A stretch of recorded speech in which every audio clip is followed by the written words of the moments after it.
Everybody has someone that shows them the way, that sets a path for them at an important part of their life.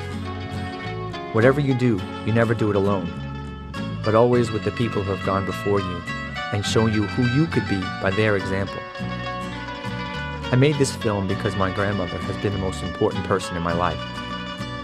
One day I brought my friend James Hanlon to visit her, and when we left he told me, "Greg, you gotta get her on film, she's one of a kind." I never would have thought of getting her on film, but I'm glad we did. This film is dedicated to my Nonna, Maria Peluso. Te amo, Nonna. I love you. You're one of a kind. Nonna! Nonna, it's Gregory! It's Gregory, your grandson.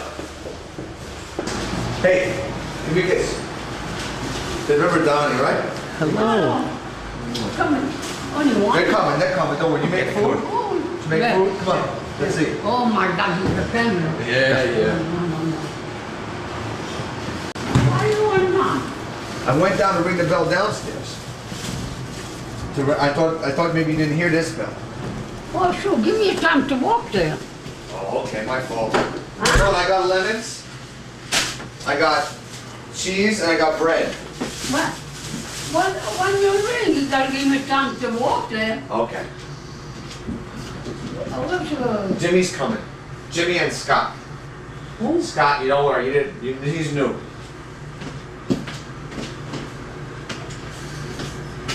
What do you got? Do you need anything from the store besides that? Do you need anything else? I got lemons, bread, cheese. No, I need a lemon. I got 6 lemons. You got it? Yeah. Oh, good. Good.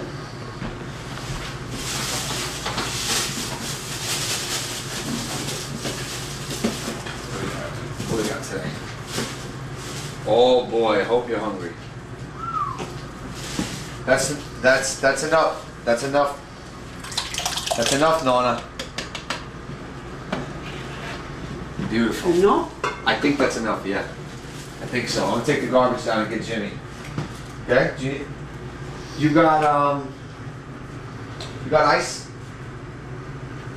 I don't know. I got some mineral water. Yeah, you got ice? Good. Yeah.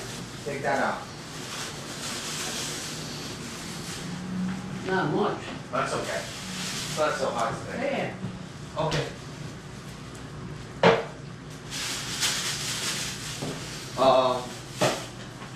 Okay. I'm gonna go get James, and then we're gonna come upstairs, okay? Do we have enough plates? Yeah. All right, gorgeous. Come here, meet my friends. I want to do my hair, and then you could take a picture. Okay, Donnie, that sounds good. Come here. This is Scott, Huh? and this is James. Hello. Ah, How are you? ah. Hello, Nana. Jimmy, how's your hand? It's much better. Huh? Look at this. Let me see. I'm gonna go to the doctor today. He might take it off. Oh, but you still got The cast. Yeah. yeah. Yeah, so. And how long ago? It's been 4 weeks. It's supposed to stay on for 8 weeks. Did you see the doctor? Today I'm gonna go see him in the late afternoon. How are you? Jimmy, that's Ambrosio. Yes. That's Donnie. You down. You forgot the kitchen. You left something here. Oh, did I? Yeah, and you remember Petey? Remember Petey from Ireland? The other bartender? Back in Ireland for a little while. Yeah. Hello. You brought me a plant one time. Here's some bread today. I got. Sit down, Nonna. Did you miss me? Come sit. Come, sit down. So what do you got? What do you got in here, Nonni? Show me. What's in here? Macaronis? Yeah. And what you got? Meatball? There's a few meatball and few sausage in here. Okay. I think sausage you gotta cut in. Okay. Okay. Okay? Okay.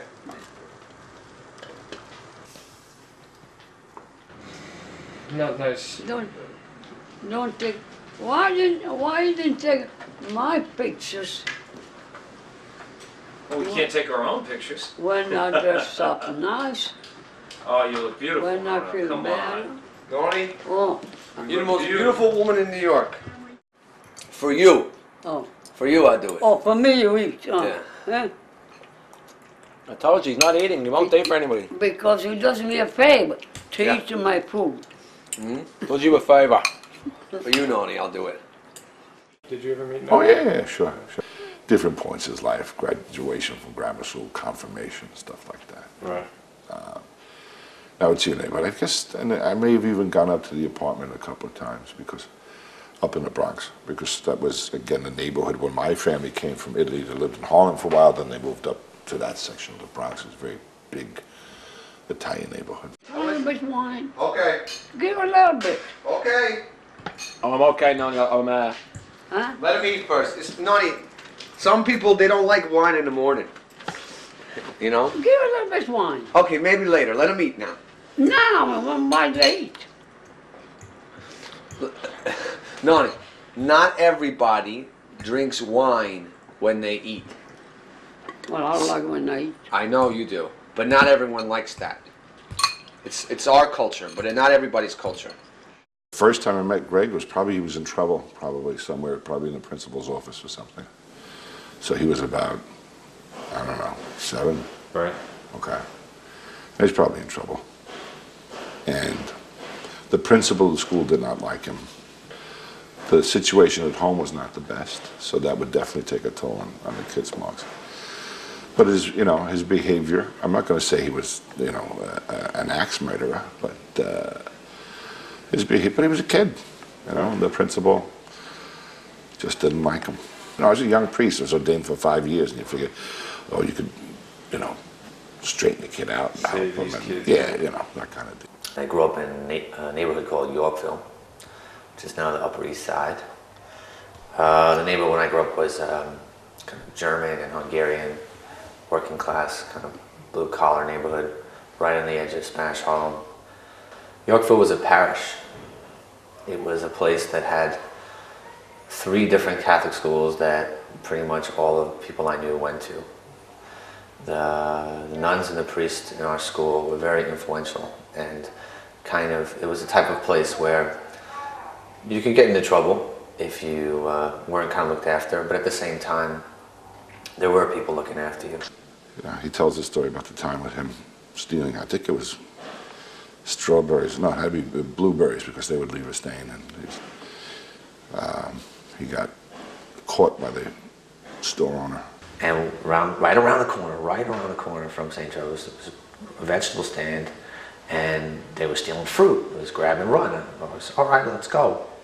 So we grabbed some fruit, some melons, apples. I grabbed blueberries. And I was gonna get caught. The guy was running after us, he had a broom. My friends were pushing farther and farther ahead. Mm-hmm.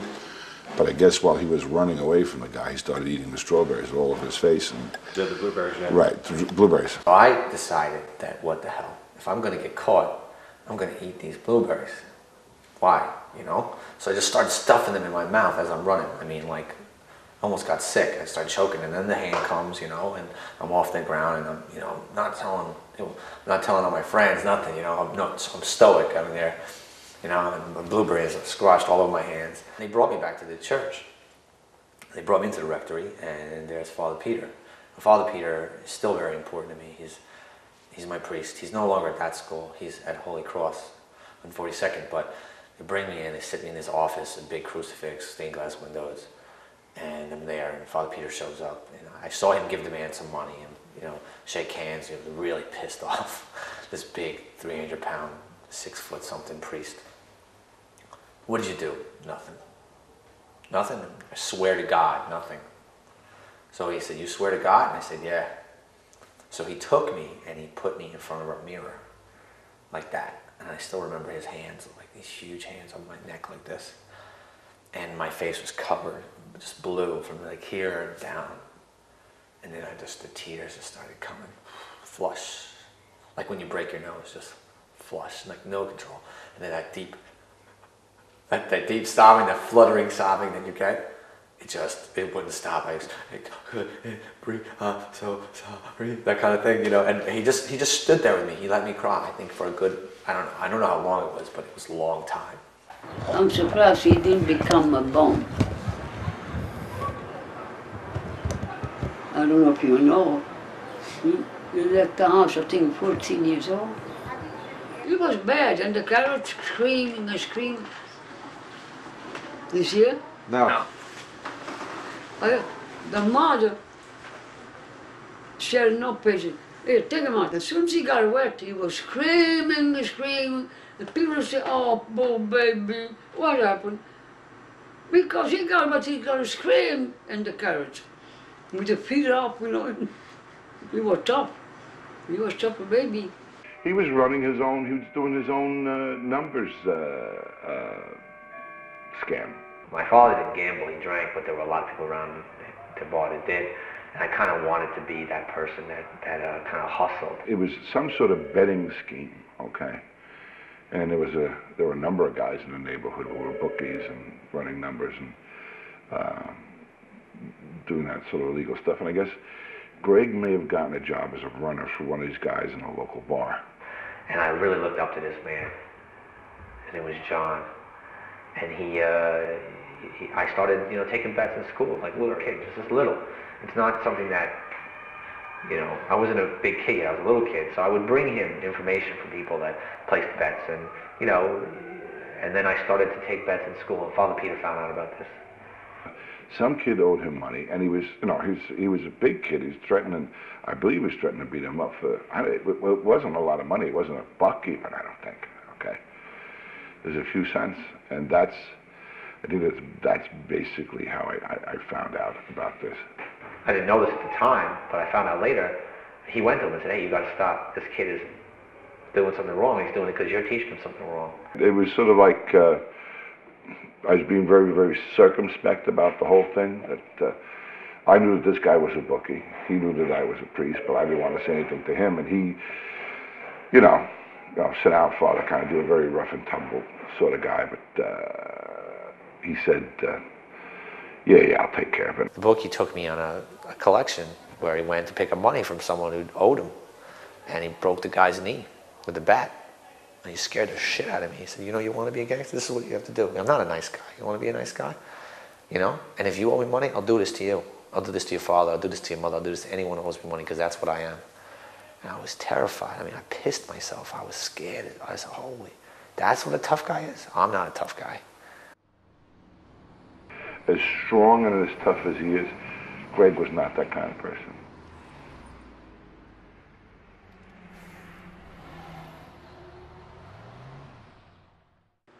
His father always tell me, Jimmy, he's a painter. His father, when they were small, you know, he used to call me and said, no, I got the money, I need the money, I need the money. Well, don't you work? No, there's no job. Can you give me 500? I said, no, I don't have. Yeah, okay. The kids and your daughter, that one died from starvation. That him and the brother, my daughter, they died from the starvation. And it's your fault. He broke my heart. He was a very lazy man. And that's why he bothered me for money. He pulled me for $14,000. His father. And his father was a drinker, you know. Up in the neighborhood in those days, there were a lot of these, what we used to call OMBs, old man's bars, you know. And he would go to get his father, go drag his father home. It's something, of course, he didn't like seeing his father drunk or drinking. And that's basically where he met this other crowd, as a cast of characters, a real cast of characters. We lived in this apartment on East 7th and 88th on First Avenue, and the apartment was, we were on the first floor, we were supers of the building. My father would be always there. He was a house painter, but he didn't work very often. He was usually either home or in a bar. And every day, when I was very little, I would go from school to the bar to meet him when he'd be there, and then I'd go home with him. Very often my mother wouldn't be home when I got there, and my brother would either be with my mother or perhaps at my grandmother's house. It was a kind of like, this is your son, this is my son kind of thing. So that neglect from the mother's side is something that it was just a fact of life. It wasn't her son, I was my father's son.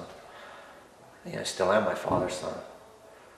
And so my father's beatings for me came out of his own experience, the way his father beat him. My father didn't beat me as badly as his father beat him. So, but that being said, like, he beat the shit out of me. My father had this way of showing his attachment to me by beating me, and it was hard because I think a lot of kids in my neighborhood, they came from kind of old world families, and I'm sure a lot of them got, you know, the hand when they did something wrong. But there's a difference between smacking a kid, you know, to discipline them. Let's say you smack them on the rear, or even, okay, you smack them on the face, which is a totally another level of hitting. And then there's a difference when you pick up things. A fishing rod, a cane, a belt buckle wrapped around your fist. You cross that line, and once you cross it, you don't go back. See that my window in the kitchen over here? I got a little pouch there. That's what they had. So he was outside with the chairs, sitting with the two friends outside.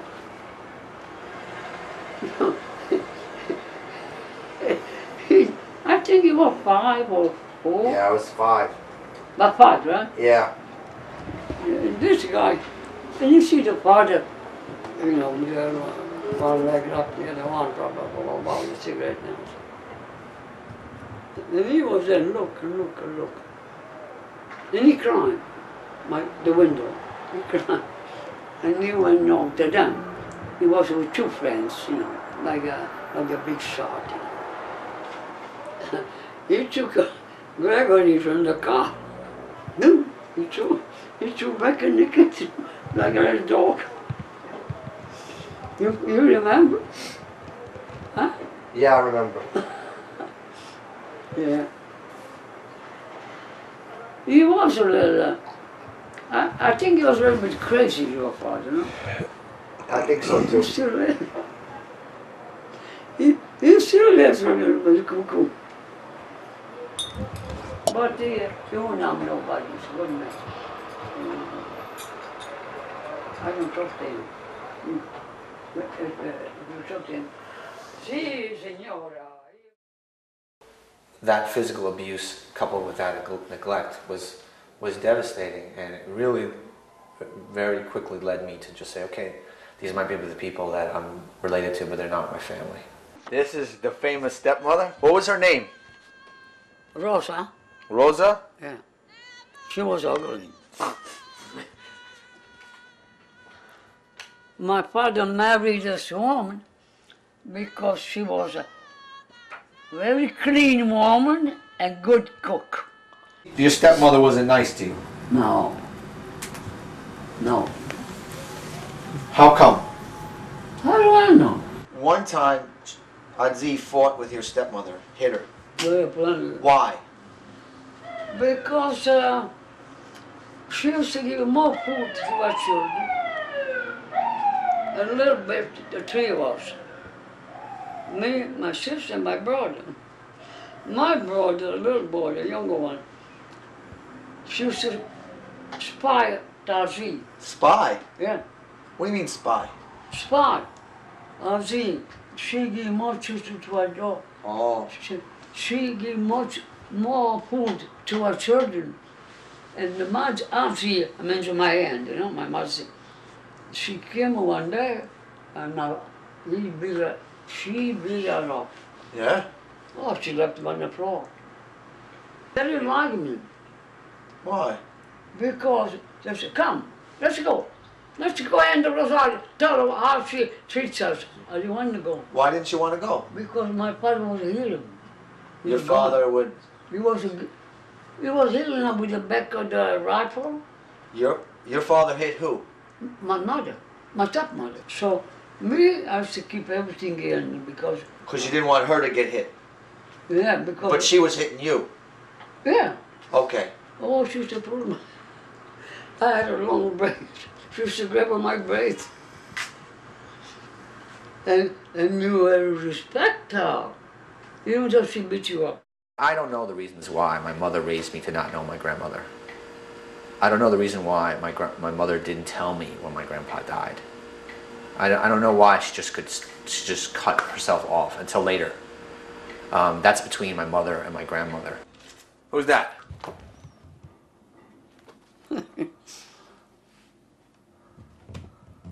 Christmas. This is me and my brother and my mother and my grandmother. What a beautiful woman. Look at you, Noni. This must be 19... She's still there. She still is beautiful. Oh, I was talking about you, but yes, she was beautiful too. But your mother, You bought that tree. She, You bought that tree for us. Do you remember that? yeah. This is 1978. Yeah, I'm 5 there. My brother's 3. You remember the day Gloria was born? Of course. What year? 1942. Pretty good. Right? I don't know. I wasn't there. Don't you remember the story? When you have a baby, what's it like? Oh, you feel like a jump from the window. That's why you love your children so much. Hello? Yeah. Yeah. All right. Okay, bye-bye. Who's that? We're gonna fix this. Let me look. Let me look. Okay? Move you. His mother. His mother called. Yeah. What was she, She was going to come. she was gonna come? No. I got here on some kind of letter for her to fill it out. So she wants to come and fill it out now, you know. I said, I can't find her letter. So she comes tomorrow. He has no reason not to like his mother. I don't know. You don't think so? I don't know. I don't know. Why are you getting out of it to be mad on your own mother? What did she do? What she do? Mm-hmm. I don't know. Well, so then how can you know what to be mad about? Well, I don't know. I wasn't home with you. Who raised me? Who raised me? Did my mother raise me? Yes or no? There's only one. Did my mother raise me? So that's why she's I estranged. wasn't with you. I know, I wish you were. I wish you were my mother, Noni. I would have had a better life. Oh. Yeah, his mom and dad, his father was an immigrant, his mom was American Italian. She was trying to better herself, going to school and studying. But with that, I think that it was a benign sort of neglect with Greg. Benign sort of neglect in the sense that there were a lot of things going on in his life, and basically she was taking care of herself. She didn't want to go to school. I dragged her to the school. If it was for Daddy, she would be so educated. She went to college? Right? Yeah. The college I paid for the college. His mother. She's a beautiful woman. She's a little bit cold with the family, you know. I don't remember when I was young my mother being around. She just stayed away from my father. And for a lot of that, my younger brother was often with her. So I didn't grow up close with my younger brother either when I was very young. It was almost as if by the time I could remember stuff and I was in school, my parents were divorced, but they were separate. But they lived together. So my mom had her own issues to deal with, and she's a stranger to me. Because my daughter, she's too much with the church. She was a nun for 7 years. You don't let me go out from the door? I go from the window when you sleep. To be a nun. After 7 years, she got disgusted, I don't know. Oh, she said, she'll take care of sick people in bed and pick them up, you know, the hospital. So she didn't like that. So she said, I want to go home. She came home after 7 years. When she came home, you must have been happy. Not too much. his brother. Mm-hmm. Now, Nona, you want now something they to don't drink? talk. Two brothers.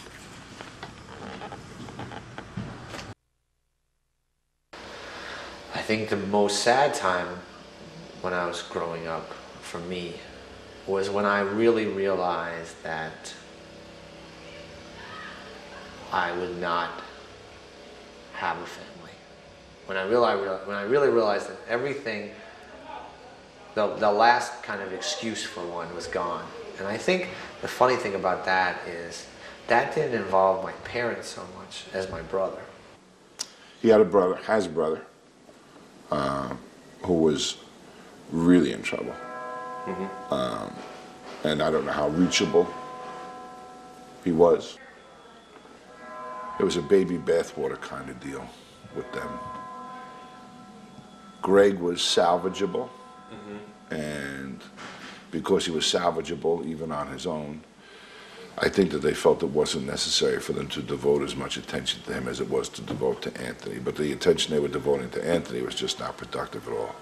Right. And Anthony was in a lot of trouble with drugs and whatever else over the course of time. I left Going for good when I was 16. And what happened was, I was living with my best friend's family. My brother had been put in Spofford, which is a juvenile detention center for some possession and stealing. And my father came to my friend's mother and said, "Can Gregory come back? We promise this will be the last time his brother's away. He's going to get help. He's not going to do drugs anymore. He's not going to get in trouble anymore." My brother was only 13 at the time. And they promised her, and so Chris, his mother and father, sat me down and said, "Look, you should give your parents one more try.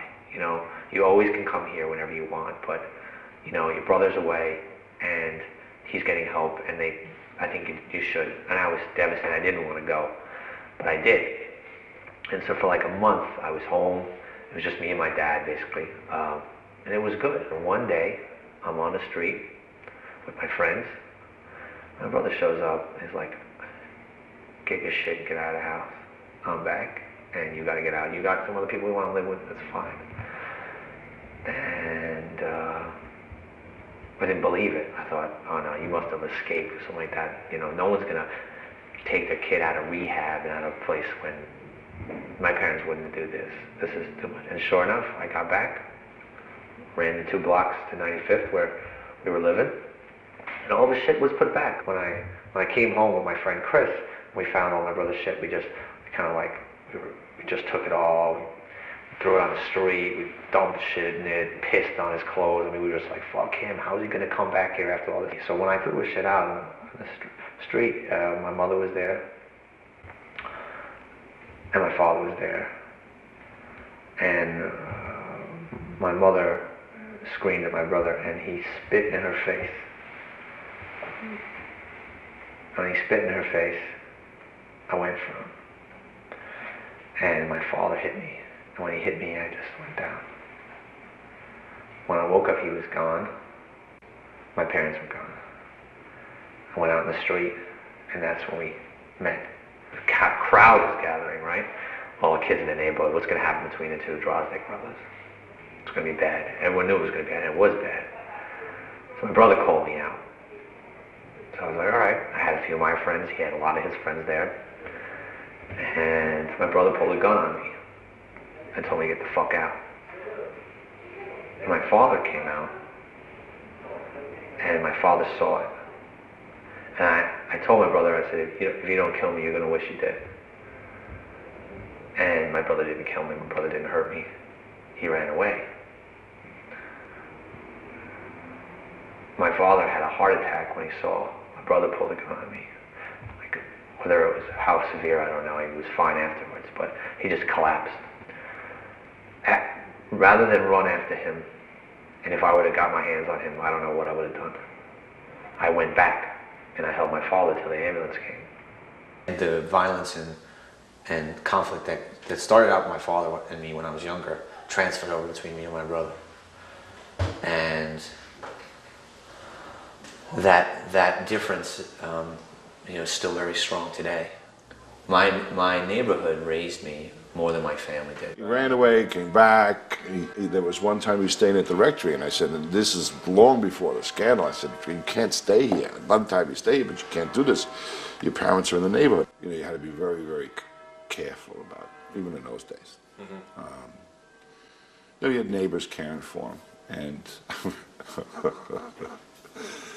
he would stay with neighbors, and I would have to help the neighbors out because they couldn't keep him in food. Did he know about that? Yeah, I think so. He was going to high school. He was working. He was trying to make some money. He was playing football, loved to play football. And it wound up that he was not going to school because he was working at night. He had to sleep during the day, but he would show up for football practice. The administration of the school found out and says, oh, you're off the football team. He says, oh, I'm not only off the football team, I'm out of school.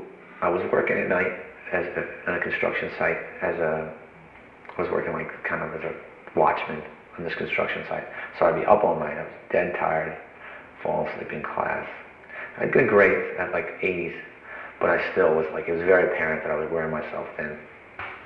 And I had gotten to a few more fights that year. There was an edge coming over me. And I think it just snapped one day. One day I went to, it was a day before the last game of my senior year, when Cardinal Hayes plays Mount St. Michael. And I went to practice that day. I didn't go to class. It was the only day. I just slept. And got called in after practice, and the principal showed up and said, you know, you didn't go to school today. I said, yeah. I started to talk about what happened. He goes, well, you're off the team. You can't play tomorrow. You know, you're a captain. You've broken the school policy. And I looked at my coach. And I said, you realize what's going on with me? And this is it. This is the last game of the year. There are scouts that are interested in me. There are opportunities that I have. You know, this people will be there. I finished my season. I've done. You know, I'm doing fine. They didn't want to hear it. My coach didn't stand up for me the way I felt that he should. And I'll be honest with you, I was a little streaked myself and a bit rough around the edges, and then I punched him. He was sleeping over a bar in a rooming house over a bar on 2nd Avenue in the neighborhood. Mm-hmm. Started drinking. Then I started hanging out with some of my friends who were like, yeah, see, I told you that was bullshit. Hang out. And you know, I was working, but I wasn't working so often. Kind of, you know, here and there. And for about 4 months, I really hit rock bottom. I stayed away from my priest. I stayed away from all the people that were looking out for me. And then I found myself just on a roof. I just found myself ready to just jump. And that was a pretty tough time. You know, you're playing at this. You're playing at being a victim, but you know you're not. You know you're not. You're not your father. You're not your brother. You're not people who look at the world and say, yeah, see, look, you know, this isn't for me.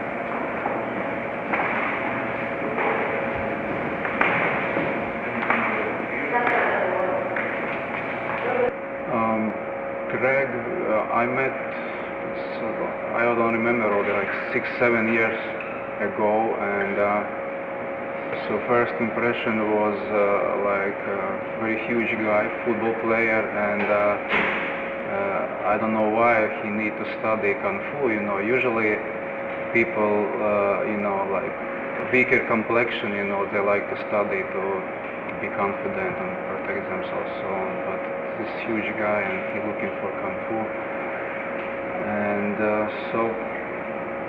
still he commit and start to train. And amazingly, he's a very diligent person. He studied for many years and never miss any of classes unless he is for real very sick or he needs to go out of the country.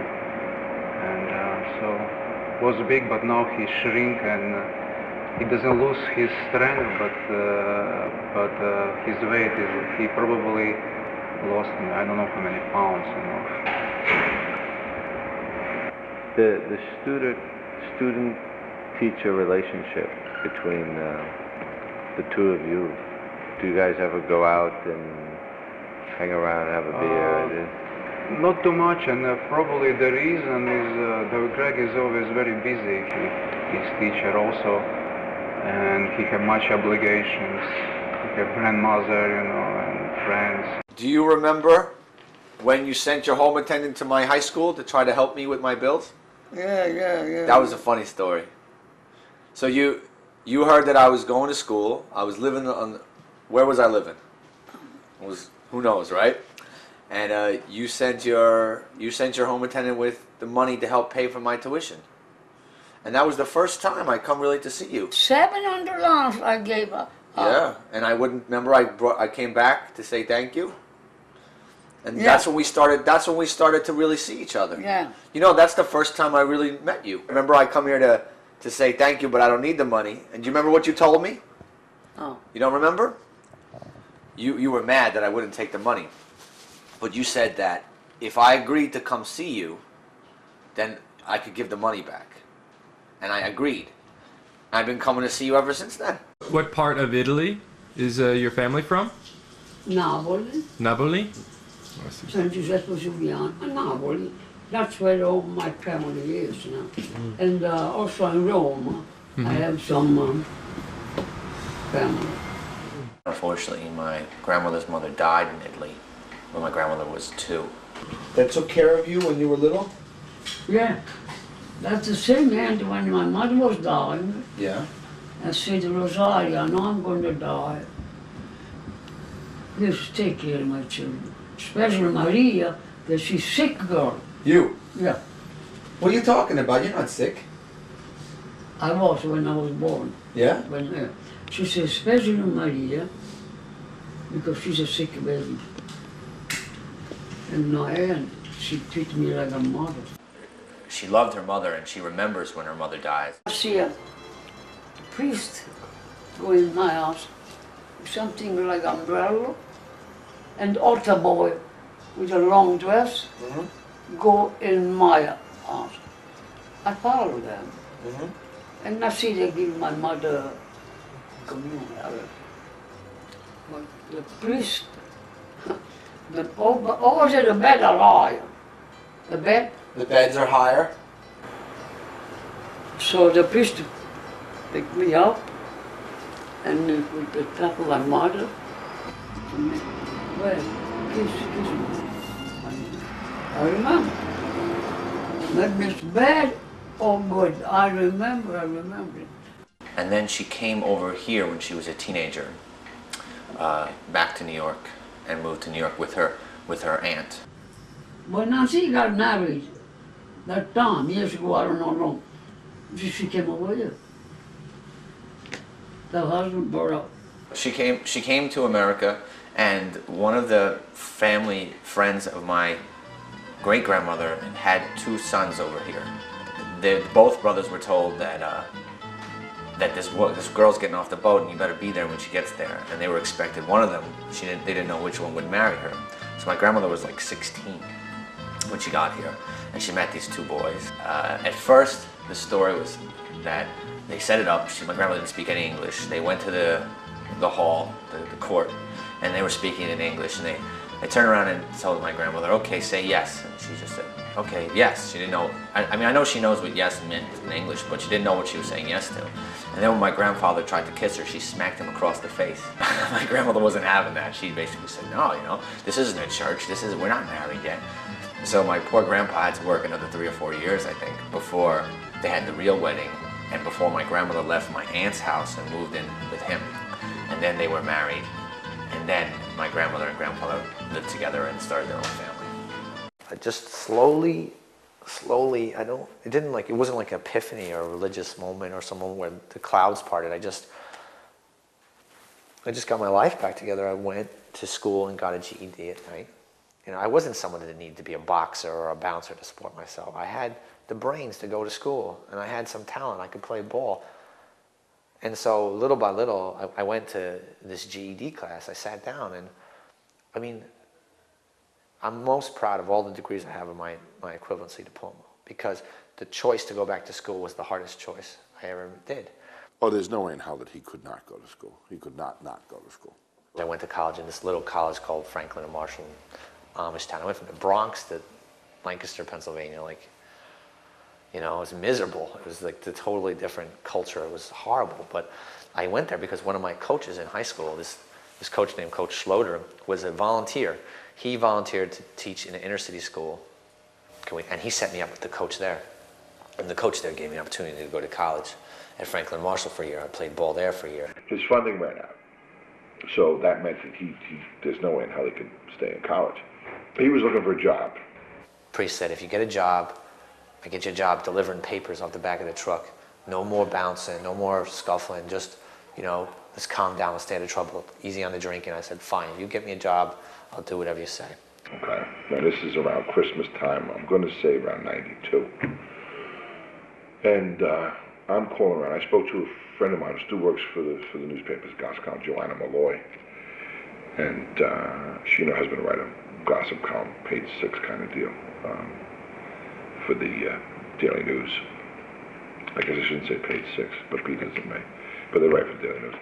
And I was on the phone with her and I said, geez, I need to get this guy a job. He's in bad need of a job. Can you think of anybody? And I was calling all over the place. She said to me, who is he? So I explained a little bit. She says, whoa, this sounds like a good story. My priest could put me in touch with a writer that he knew. The writer worked for the New York Post. So I called Kriegel. I said, this is what the situation is with this guy. She said, John, I said I should tell you. He says, I want to have a meeting with him. I want to talk to him. Mark Kriegel calls me up and says, is this guy for real? Is this guy telling me the truth, or is it all, you know, bullshit? I said, no. I guarantee you that whatever he told you was the absolute truth. Okay? So I don't know what he told you, but what he told you was the truth. The writer tells me, you know, he wants to write a story on me. He write this 3-page story on my life in the New York Post. So Kriegel writes this 2.5-page story in the sports section of the news. I think it was the news, with pictures and everything. I said, my God, the Holy Father doesn't get that kind of coverage when he comes to New York. I said, this is really some story. And then the cards and letters started coming in. And some guys from Wall Street, some attorneys, some people working the bond business, global business, Mike Siricella specifically, Bob Postman, Damon Smith, I mean, a bunch of guys got together, wanted to have a meeting with him. You know, all these people read it. Investment banker reads the story and decides that if I stay out of trouble, he'll send me to college. And from that instance, these guys put together a foundation called the Believe in Me Foundation. Because Greg's big thing to them was, I'm just asking you to believe in me. And whatever you do for me, you know, will be an investment that's well worthwhile. I went to college. This foundation sent me to Johns Hopkins University. Played football there. It was like, there's the American story, you know? She didn't spend any money on herself. Like, if you look at pictures of her, the dresses she wore, she made all her own dresses. Show Scott what you made. What? Show him the work you did. Look. Did you make that? Oh, yeah. Wow, the embroidery and all That's that? all my outskirts, see? That's, Oh, very nice. that's Look at the this. short sleeves. Short sleeves for the summer. No, don't put it on, see? Looks nice. Very nice. And those dresses were like curtains or like tablecloths or things that she had extra of, and she never wasted anything. How old is this pot? Oh, since I got married. Since you got married? Yeah. In 60 years? No. 50 years. No. 70-something 70. years. 75? That's a 75-year-old pot. Look at that. One day I'm going to put this in a museum. A lot of stuff. A lot. How many meals you think you cooked in this pot? What do you mean? How many meals you make Oh, in this my pot? God. I use every day. 10, 20? So 100 meals? More. Maybe. More, yeah, maybe more. I think so. That's what I told him. Look, you see, then when it breaks up, I patch it up, see? You fixed it. How'd you fix it? What's that? I bought a glue. Oh, yeah. No, you glued the pot? Yeah. We're gonna bring you a new pot the next time. No, Yeah, we'll bring you a new pot. don't take that off. We eat the pasta It's not. fazool. It's on the outside. It went on. Inside it's okay. You don't see no oil inside. Yeah, I know, Nona. That's funny. Where? No, it's okay, it's okay, it's okay. We're just laughing. Jesus. This inside is no good. I never Look, do this is- outside. It's Glue. on the outside. All my fun. Oh, this is no. Maybe This is old. when I got married. So we bring a new pot the next I time. don't think so. I don't think she'll use a new I'll get a new pot. They get old, right? And computer. when I see the sudden leak on the plane, I says, boy. Because it's so old, it's so too thin. I called the other store. I says, you have anything here? Fix a pot? He says, what do you want to fix? He was surprised. He was surprised. I bet he was surprised. You know, most people would buy a new pot. Nobody does what I do. Why'd you hang up the phone? Why? Billy called me every day. Francie called me every day, sometimes 2 times a day. Saturday, she called me Friday. She wanted to go to Anthony and take me. Because Anthony told, I said, look, I got a bad foot. He said, you don't have to walk. That was a Friday. So I said, okay, the way I feel. Now, Friday until Saturday night, she didn't call. You understand what I mean? She said she was going to pick you up, but she didn't call. She didn't call. Oh, that I felt bad. That I felt bad. I was looking if I could do something to commit suicide. Don't start talking like that. Yeah, I did. Hey, I did. don't. Anthony stopped me. I don't want to hear that. Yeah, You can't start talking like that again. that's what it's going to be. You want me to yell at you? So, Hey, and what I did, Nona, what I did Nona. was my, don't start with that again. Hey, let me finish. you don't start with that again. Noni, okay? I'm going to hit you. I'll hit you. Don't you say that again. So, believe me, I feel like that. Because it's terrible. He doesn't like you to hear you talk like that before. Who want to talk to the wall? Yeah, but it upset him, so he left. He'll be back. Yeah, I know. It was always like that. Before I left for college, I started volunteering and tutoring at Holy Cross, and that's where I first realized that I wanted to work with kids. I wasn't sure I wanted to be a teacher, but I thought I wanted to do something with kids. And so the after-school program there was my first experience really working with children.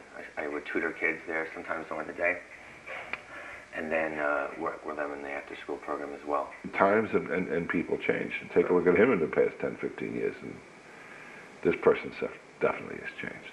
I don't know. Going to college for me was as much like kind of a culmination of a lot of work getting me ready for a jump from leaving the city to where I could go and make myself better, to come back to the city, to make the city better. And so when I went to college, I started to volunteer, and my first experience was volunteering in a kindergarten in Baltimore. And then I had problems with the times, and so I thought, I want to make my own program. So I started the Johns Hopkins Student Athlete Mentor Program, and once a week, it was on Fridays, basically like the whole football team would go down to this school in Baltimore, and we'd all have our shirts and ties on, and every kid had a folder, and we'd help every kid on an individual level to do their homework and do some worksheets the teachers provided. It was kind of like the precursor to the settlement. I passed by the storefront, not this one, the one next door, and it was kind of, there was a flood, and it was a little bit burnt out, and I kind of had this like Bells of St. Mary moment. I just looked at it, and I thought, how long has this thing been vacant?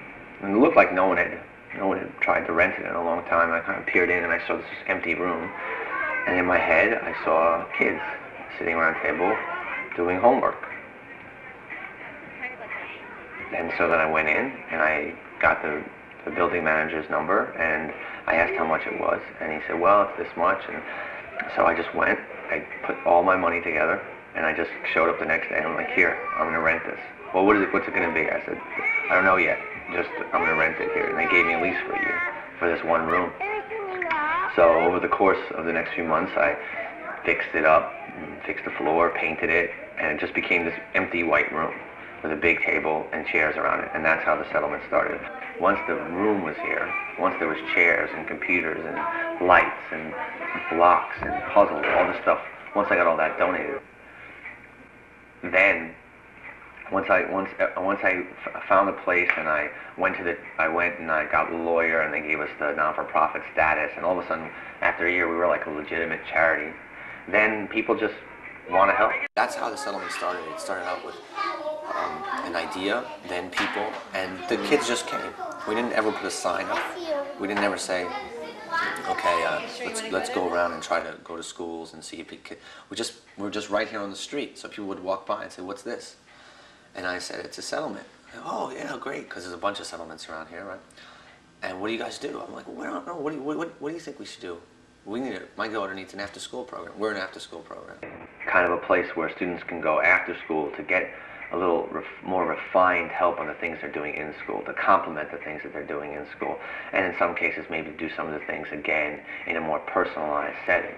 So you have 12 kids, 15 kids, and 5 adults, you know, working on their homework or working on puzzles or working on, you know, whatever they feel like doing. They have autonomy here. Once they get their homework done, they can do whatever they want. And the place is their home. If they want to cook, they know where the stuff is, they cook. If they want to play chess, they know. If they wanted, whatever the day is, a different day, we have different enrichment activities on those days. The martial arts program here is kind of like the hook. I don't know of another place that does it. And that's another kind of thing that I brought into it, is I found that when I started to study martial arts, how it's changed my life immensely. And the only regret I have is not starting earlier. Teaching the kids how to wrestle and how to tumble and how to just play games that allow them to learn how to use their own bodies, how to fall without getting hurt, and also how to respect each other and respect their teacher. There are schools now that are being built without playgrounds. Kids are being kept in now to do test prep during lunch. I'm talking about kids that are first grade. You know, they have to move. They have to move. They're like wind-up clocks. If you don't let them move, they're going to combust. And then we're upset about their test scores.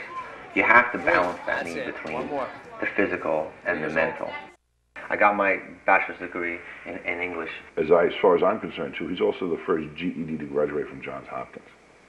And my next step was, well, I'm not quite ready to be done with school, which is where I still am today, and still being in school. And so I decided to go get my master's degree at Fordham University and teach at the same time.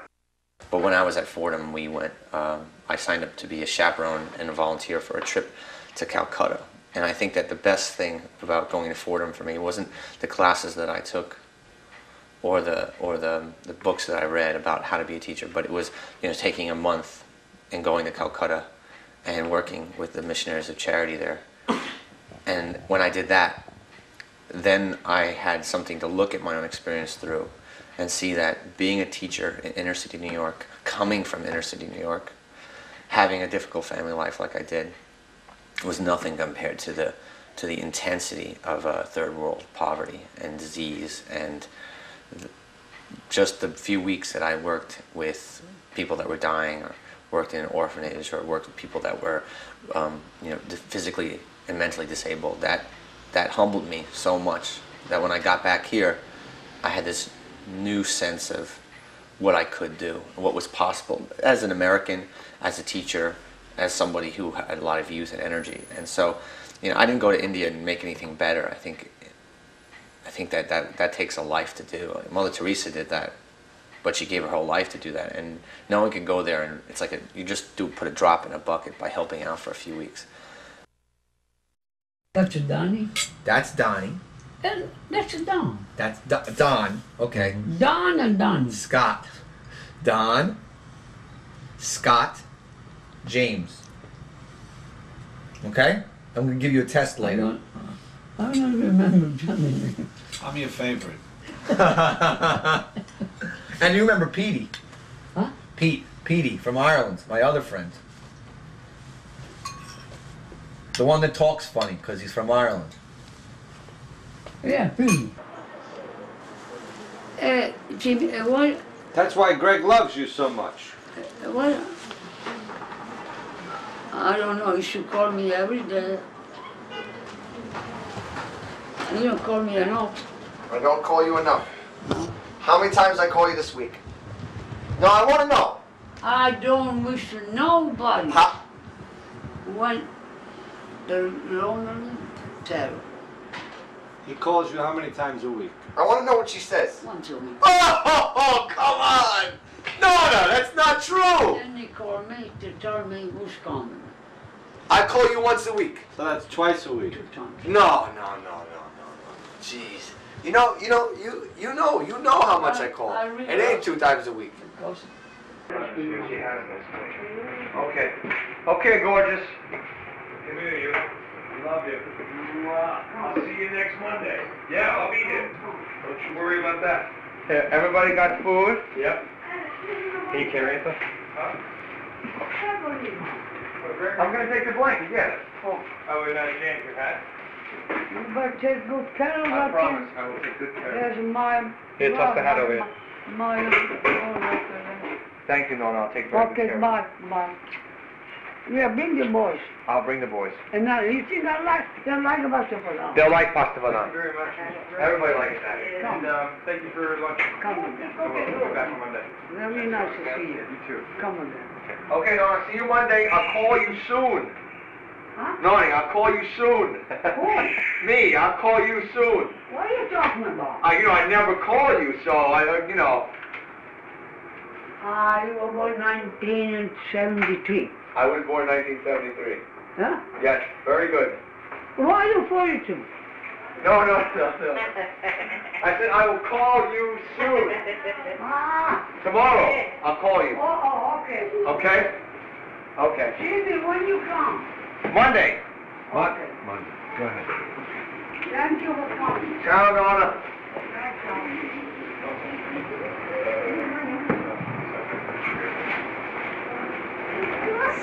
In my reluctance to leave school, tomorrow I'll be 30 years old and I'm still in school, and I feel all right about that. I think I'll be in school for a few more years too. I went right back into school when I finished Fordham. I taught for 1 year, and then I applied to doctoral programs, and I went and got in and went to NYU, which is where I'm finishing now. So in the next couple months, I plan on finishing my doctoral work, and by this time next year, I'll be Dr. Greg Drozdek. I don't know what drugs he's on, but I wish the hell I had his energy. I mean, he's always thinking, he's always working, and a lot of times most of the time he's not working for himself, he's working for other people. Okay.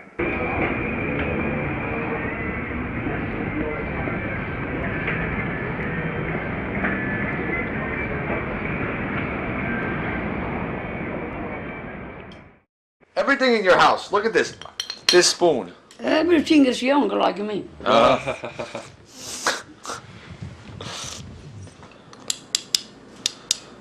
She's in a pretty good mood today. She loves having you guys come over. That's good. It's good. It's so good for her. You're not far from Gregory then. Right, just a few blocks. Oh. Walking distance. Yeah, come when Gregory come. Yeah, okay. You can come without him too. I don't mind. As long as I know I got a cook. Yes. I'll let you know. Without a cook, I'm, There isn't. It all got to be ripped I up. die. Right. I got a cook. Okay. Anytime, even alone, anytime. Okay. Maybe someday I'm going to make. It takes a lot of work, lasagna. A lot of work. One by one. Put in the pan. One this way, one this way. Yeah. Ricotta, mozzarella, cheese. This is no good. Yeah, you. Take it back. You never like my food. Remember when I used to make a big pizza? Oh, yeah. Heavy. You used to cut with the scissors. Remember? You used to cut with the scissors? And before you finish one, so you make more. Good. Yeah. See, it's not finished yet. See the pattern? Yeah. Very nice. Oh, hey James. Isn't it nice? You want to talk to Jimmy? How you feeling? Yeah. I think let's see how he's feeling. 1 second. How you feeling? He's on the phone. He's okay. Oh, that's right. It's 2 o'clock. Not operation. Okay. Here, you want to say hello to Nona? Hold on. Noni, say hello to James. Hello, Jimmy. How you feel?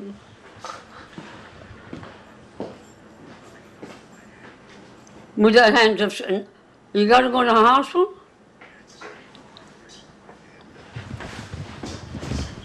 You're going to go now? Oh, Shalak. I feel very bad. I hope you be all right away. I'd rather die not to go to the hospital because I'm scared of the doctors. If something happened to me, go to the hospital, I die from starvation because I don't eat. I don't eat nobody's food. I never did. I don't eat. Only my food.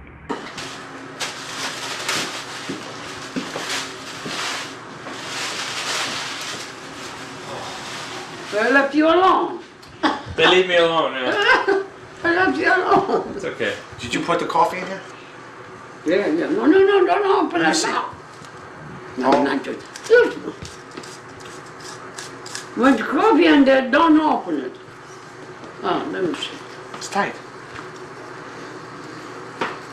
This thing is pewter. It's tight. Okay. Here, give me that. I'm gonna take it to the sink. That's for you. Thank you, James. You heat it up, put a little water and low flame, or you can wait for sheet of on top of it. You have to. That's how I do it. You can put a little salt in it. Not too much. Okay. Next. Sure.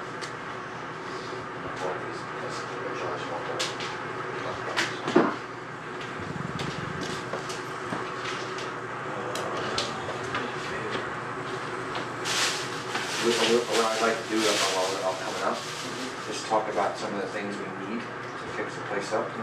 Yeah. Help us out, like what's going to be, so we can know what we need to get and where. I think your idea about this, taking these out, is really important because it's also rotten and magic. That's something else. Yeah. That's what it is. And then underneath that couch is, I think, a couple of holes. Yeah. I wanted to tell both of you just real quickly that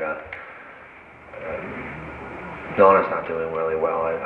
They don't give her more than 2 weeks, and they've been saying that for a while. But when we do the funeral, not the mass, I don't think I'm gonna do that. But I'd like you guys to come to the wake if you could. Probably gonna get like maybe a van or something like that, and just take a bunch of people down. And I decided on that. I was gonna go by myself. I don't think that's right. Enough people have told me that that's not right. They just probably know better than I do. So. She was put in Split Rock Nursing Facility, where she lived for the last 2 months of her life. When my grandmother realized that she couldn't go home, that the apartment was closed without her consent, all of her stuff, everything, gone. A deep depression set in within her. She stopped eating. In the fridge.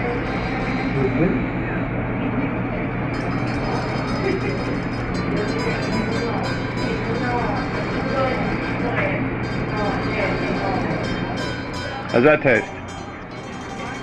How's it taste? How is it, Noni? It's good? Good. You eating more, Noni? You eating more? A little bit? Get your appetite back?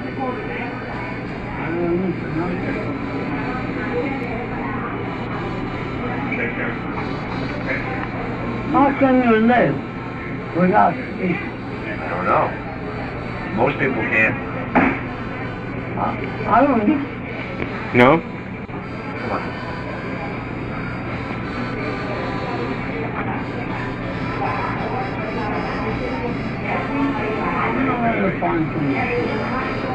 Find what? Sugar for what? Oh, you got enough sugar in there. You with the sugar. That's what you're eating.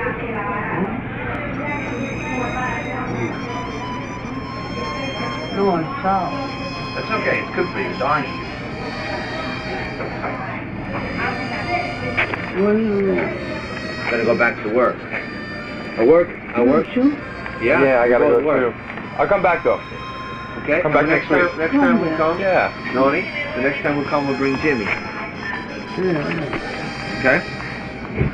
I know. I have a good company. You'll still have company. Don't worry. Okay? We'll come see you. I'll be back next week. We'll come see you. I'll come have lunch with you. How's that? Is that good? Okay? Okay, Nona? Don't worry. You won't be alone. We'll come see you. Okay? When? I told you. The 2 days I'm trying to come. Tuesday and Thursday. Okay? Tuesday? Uh-huh. Oh, Hopefully both, if I can. Okay? come. Of course I'll come. I don't know nobody. I know.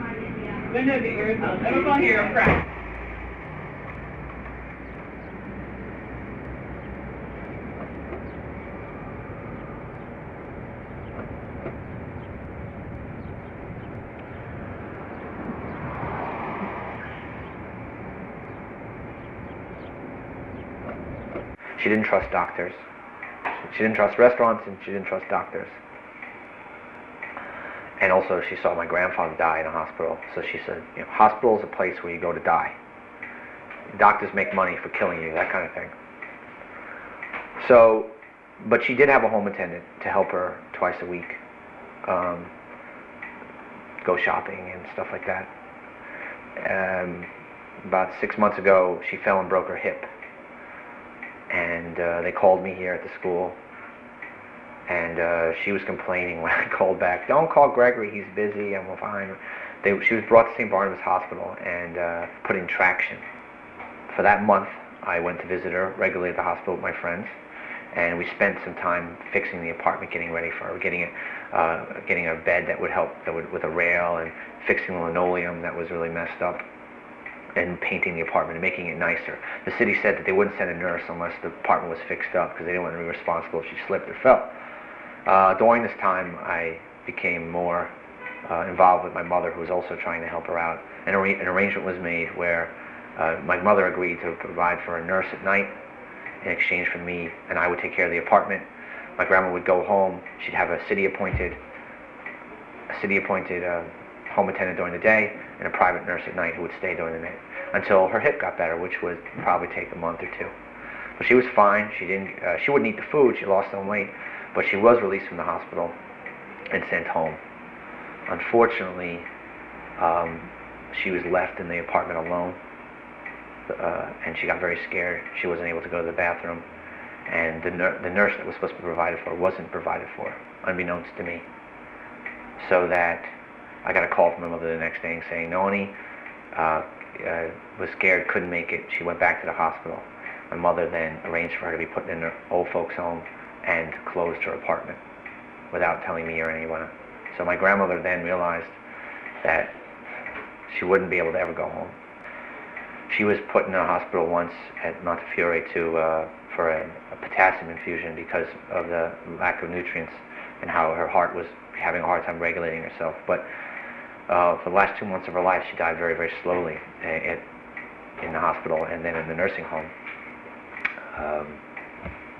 I went with my friends to go visit her at the nursing home, and then later on by myself twice a week. Over that course of time, I met my Uncle Petey, who came pretty regularly to visit her. And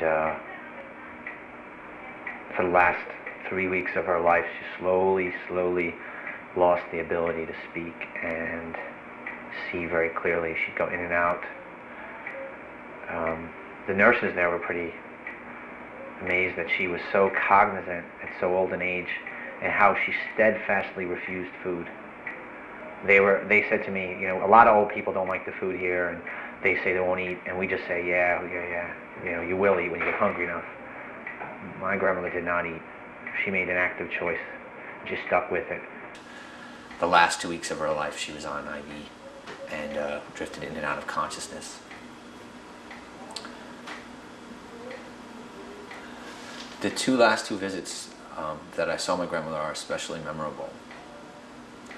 You always want, when you see someone who's dying, I guess you kind of think, it would be nice if the last time you see them, they could say something and you could say something that would be really meaningful. And then you would know that was the last time. So you wouldn't go back and have like a really horrible visit. You would like the last visit to be like a hallmark moment. I remember, it's very funny, you know. My grandmother was a difficult woman in many ways, and my relationship with her was very difficult. The second to last visit with my grandmother was the hallmark moment, not the last one, which of course is the way it goes most of the time. The last one, about a week before she died, I went to visit her, and she was sleeping in a common room, like a rec room.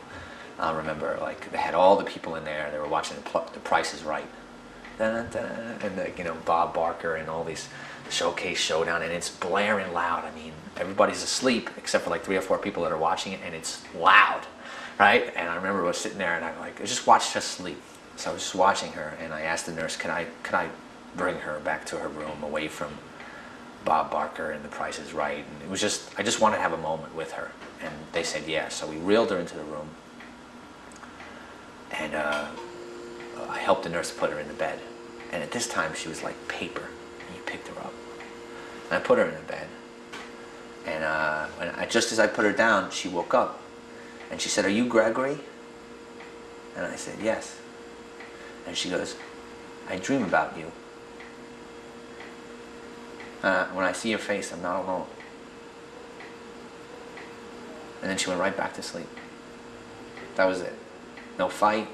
No, I'm hungry. No, I need to go to the bathroom. Nothing. And I left, and I thought, man, okay, that's the last time I'll ever see her. I can deal with that.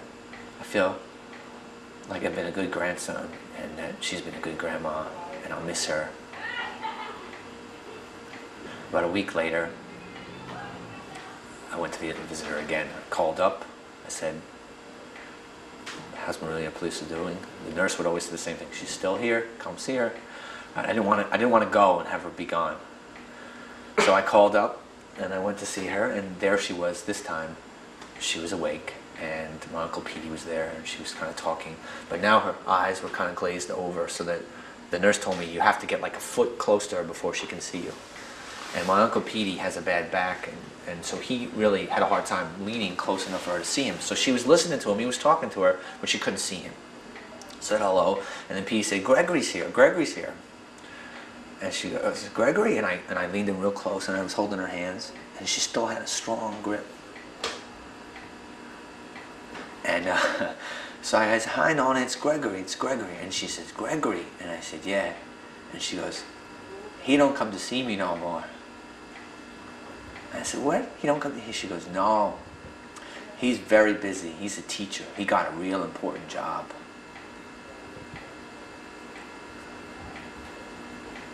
And that was the last thing she ever said to me. No matter what I said or did, she couldn't make the connection that I was there. And then she fell asleep. And then I left.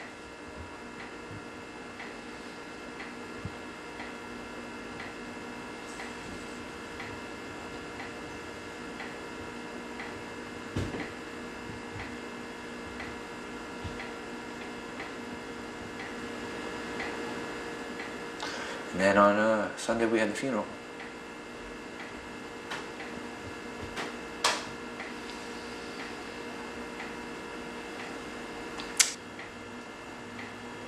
And then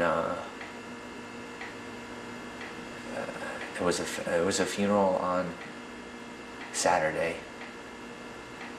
a few days after the 11th. The 11th was a Thursday this year, and I wasn't invited.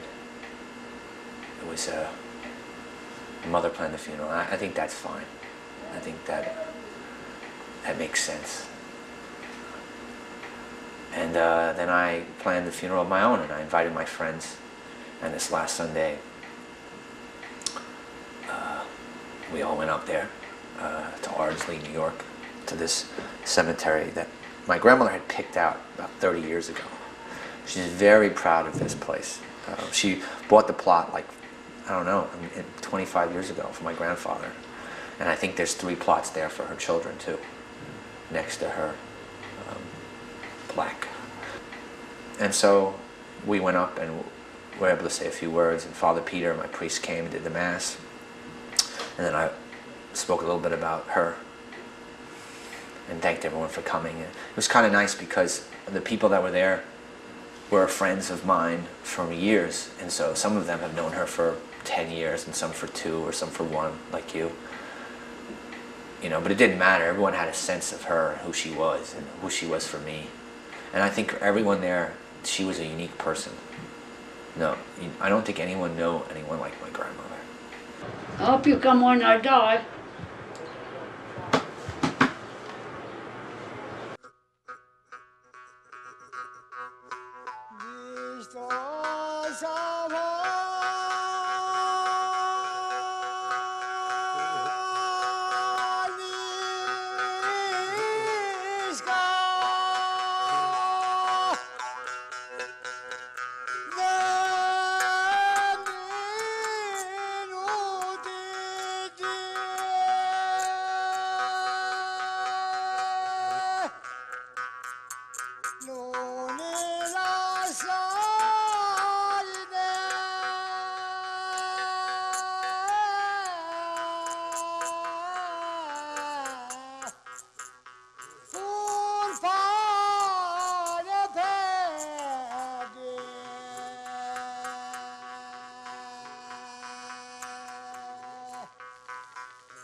I don't think I could get through this time if it wasn't for my work.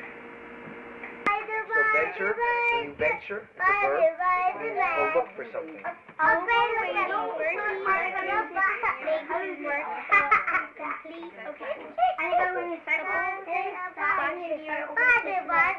What? Shed. Shed is like a little...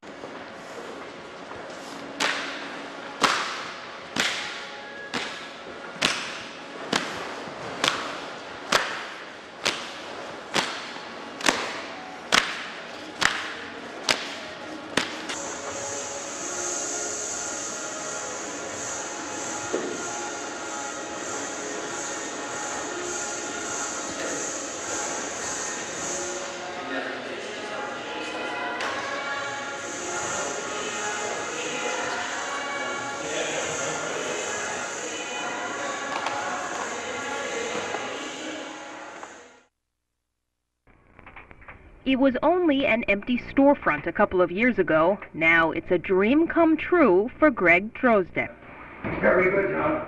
Greg created the Stanton Street Settlement as a way to return something to his Lower East Side community. When he started his doctorate in education at NYU 3 years ago, he saw this was his chance to give something back. Now, as many as 30 children call it their home away from home. What started as an after-school homework program quickly grew to include physical education, nutrition, and the arts.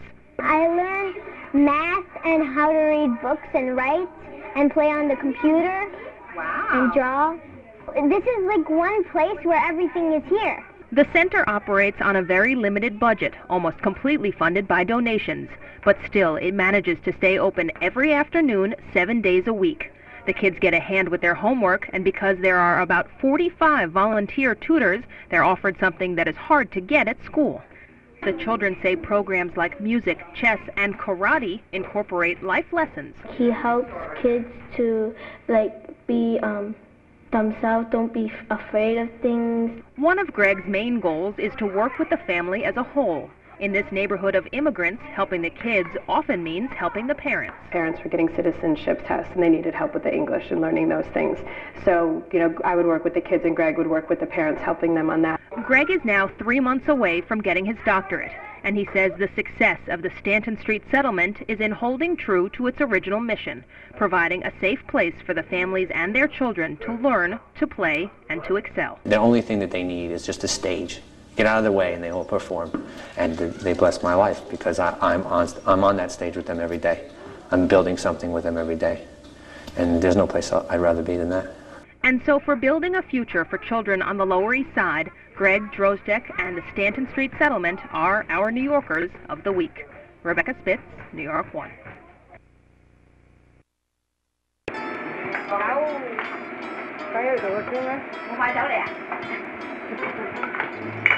The most influential place in my childhood was, it still is New York. I really feel like the city raised me. And I didn't have the kind of attachment to a neighborhood that a lot of people did. New Yorkers can be the most provincial people in the world. And I kind of just roamed around. And the city and the people I came across, just so briefly, was just so diverse. It just became normal to me.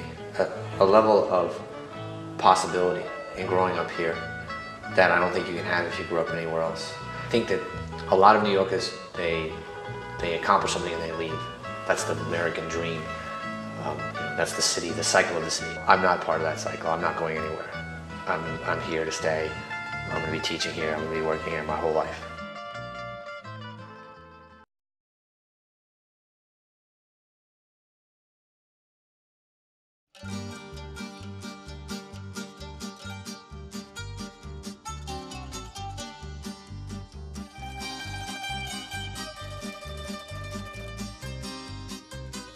I love work. I know. That's all. I love work. You did your nails. They look good. Let me see. Let me see. First one. That's nice. Let me see. First time you see. No, but sometimes I don't notice. I don't really do. Somebody come do it for you? Oh. Somebody come? No, I do it. You know I do it. Everything myself. I think somebody comes and paints your nails. Yeah. And somebody comes and cooks the food. Oh, yeah. Oh.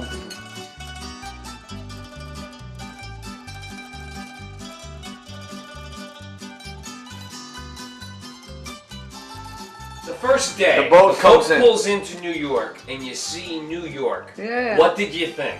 All I remember was the boat was coming closer to New York. Oh, so many lights. I think it was down pier. The pier. From the boat, so many lights, million lights.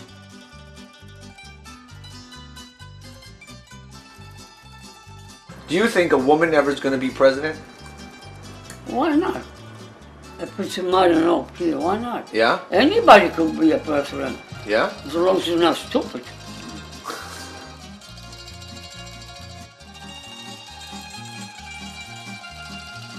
Them are all of them were good looking. All of them are good looking. So you have to be good looking to be president, huh? That's part of the job? What about Nixon? Nixon, good looking guy? Nixon, not so good.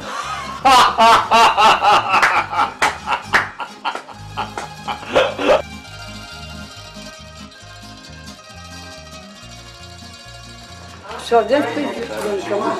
What's that? Can you see on TV? Yeah. Yeah? Oh, maybe we're going to see on TV? Yeah. That's nice.